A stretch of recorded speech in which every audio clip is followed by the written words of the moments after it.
Hey everyone, we are quite literally on the brink of what might be the most critical transition in human history.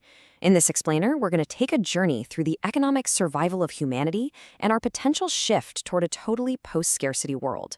We're moving from an era defined by human labor into one defined by artificial intelligence.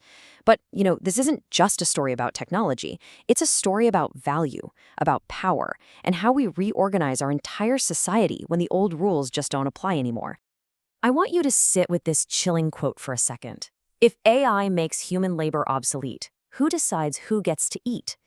This comes straight from an analysis in The Guardian, and it absolutely sets the existential tone for everything we're about to talk about. Look, we've had technological fears since the Industrial Revolution, right? But AI presents a completely unique dilemma. If machines generate most or even all of the economic output, the fundamental equation of human survival flips. It's no longer just about whether you have a job. It's about the very distribution of prosperity in an automated world. So that brings us to the first big piece of this puzzle, the end of labor, the immediate threat of AI displacement. Let's dive right into what this actually looks like. Consider this staggering number for a moment, 400 to 800 million. According to a McKinsey report, that is the number of jobs globally that could be displaced by automation by the year 2030. Think of that number as a dramatic ticking clock. We are talking about massive, unprecedented technological disruption. And the catch here? It's not just low-skilled manual labor on the chopping block anymore. Knowledge work, which was traditionally seen as completely safe, is firmly in the crosshairs now. Data from PwC's AI Jobs Barometer reveals exactly what's happening out there in the labor market right today. Just notice the stark contrast here. While low-skill labor faces wage stagnation and outright job loss, high-skill professions that are adopting AI are seeing massive premiums. We're talking accountants with AI skills seeing a 17% salary increase and lawyers seeing a whopping 27% increase. So the crucial takeaway here is that AI isn't just replacing jobs. Right now, as we speak, it's acting as a massive accelerator of inequality. It's heavily rewarding those who already have high-level cognitive skills and capital. Moving on to our next section, who decides who eats? Restructuring power in an automated world. Currently, roughly 80% of all federal tax revenue comes from income or payroll taxes. So ask yourself this, if labor's share of income drops towards zero because machines are doing the work, how do governments even fund themselves? How do we literally keep the lights on? Well, economists Anton Korenek and Lee Lockwood propose some pretty radical restructurings to keep society afloat. As labor income shrinks, they note we might first see a shift toward consumer taxes. But in a world dominated by superintelligence, they argue the burden absolutely must shift to capital. This means taxing fixed factors, things like land, digital spectrum, or data. It means taxing monopoly rents. There's even a radical proposal out there to directly expropriate a chunk of AI equity up front to amass a public stake over time, basically granting everyday people a share in AI's massive returns. Which leads us to the policy counterattack. Defensive guardrails for society. To balance the equation of this new world, we're going to need a policy counterattack. The most prominent lever being discussed right now is Universal Basic Income, or UBI. So what is it? UBI proposes that all citizens receive a regular, unconditional income, completely decoupling basic survival from traditional employment. If the machines take the jobs, UBI is the theoretical safety net meant to provide financial freedom, alleviate poverty, and mitigate the shock of mass technological unemployment. But as you can probably imagine, how we actually pay for it is a massive, heavily debated issue. So let's compare two alternative, or maybe complementary, ideas here. First up, the robot tax, famously floated by Bill Gates. The idea is to tax automation to fund the government and intentionally slow down the speed of AI adoption, giving society time to adjust. The problem with that? Well, trying to legally define what constitutes a robot or an AI would be an absolute regulatory nightmare. I mean, think about it. The government struggles to legally define a sandwich. How are they going to define an algorithm? On the other side, we have targeted basic income. This approach directs financial support only to displaced workers, significantly reducing the fiscal burden compared to a huge universal rollout. Okay, next up, simulating the AI future, visualizing the ripple effects of intervention. Let's see what the data actually says. Let's step out of theory and into the math. Researchers have built complex system dynamics models to visualize exactly what happens to our society if we fail or if we succeed in regulating AI. And we could very easily fall into a self-reinforcing loop of income inequality. Just look at the flow of the math.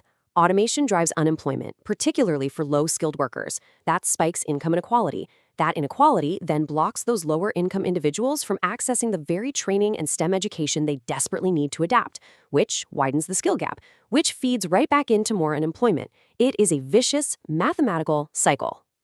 And at the very same time, we have this second loop happening at the corporate level.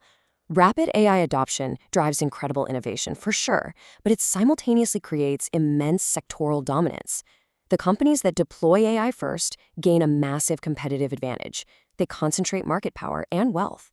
That concentrated wealth is then reinvested into, you guessed it, even more AI, creating unstoppable tech monopolies, while the rest of the economy is essentially left in the dust. And guys, this isn't just abstract theory. Check out this simulation based on the emergence of DeepSeek. That's a low-cost Chinese AI model that costs just $6 million to train, compared to the billions spent by US tech giants. This affordable AI introduces a serious strategic dilemma. The models show that if the US aggressively accelerates AI investment and adoption to defend its dominance, but does so without regulations, unemployment could surge to 6.5%.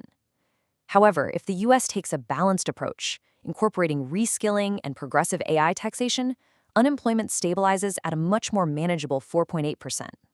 If we do choose that aggressive, unregulated path, the economic models project the U.S. Gini coefficient, which is the standard measure of income inequality, will spike to an alarming 0.52 by the year 2035. To put that into perspective, it was 0.411 back in the year 2000. 0.52 represents a level of extreme economic stratification and wealth concentration. Researchers warn that this level of inequality leads directly to a decline in trust in government and severe social unrest. The math is practically screaming at us that intervention is not optional, it's mandatory. Let's pivot the narrative here. Section, the infinity economy, transcending the limits of scarcity. What happens when AI pushes us through this incredibly painful transition and we pop out the other side? We enter what's called the infinity economy, a real chance to transcend the limits of scarcity.